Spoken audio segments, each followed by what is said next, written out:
ഒരു വിദേശ യൂണിവേഴ്സിറ്റിയിൽ നിന്നും MBBS പഠനം പൂർത്തിയാക്കിയ ഡോക്ടർമാരുടെ ഏറ്റവും വലിയ പരാതി അവർക്ക് FMGE പാസ്സാവാൻ പ്രയാസമുണ്ടാകുന്നു, പെർമനന്റ് രജിസ്ട്രേഷൻ ബുദ്ധിമുട്ടുണ്ടാകുന്നു എന്നതൊക്കെയാണ്. ഇതിനെ അത്ര സിമ്പിളായി തള്ളിക്കളയാൻ സാധിക്കില്ല. ഇവിടെയാണ് MBBS പഠനത്തിനായി ഒരു ഇന്റർനാഷണൽ യൂണിവേഴ്സിറ്റി തിരഞ്ഞെടുക്കുമ്പോൾ വളരെയധികം ശ്രദ്ധിക്കേണ്ടതുണ്ട് എന്ന് പറയുന്നത്. യൂണിവേഴ്സിറ്റികൾക്ക് അക്രഡിറ്റേഷൻസ് ഉണ്ടായാൽ മാത്രം പോരാ. പഠിക്കുന്ന യൂണിവേഴ്സിറ്റിയുടെ academic quality, pass percentage, clinical exposure, FMGE pass percentage തുടങ്ങിയ കാര്യങ്ങളെല്ലാം വളരെ പ്രാധാന്യത്തോടു കൂടി തന്നെ പരിഗണിക്കേണ്ടതുണ്ട്.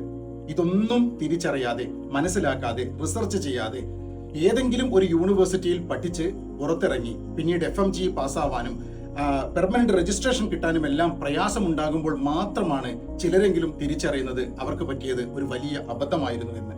ഇതെല്ലാം മനസ്സിലാക്കുമ്പോൾ മാത്രമാണ് അർമേനിയയിലെ UTM എന്ന മെഡിക്കൽ യൂണിവേഴ്സിറ്റിയുടെ പ്രാധാന്യം നമുക്ക് തിരിച്ചറിയാൻ സാധിക്കുന്നത്.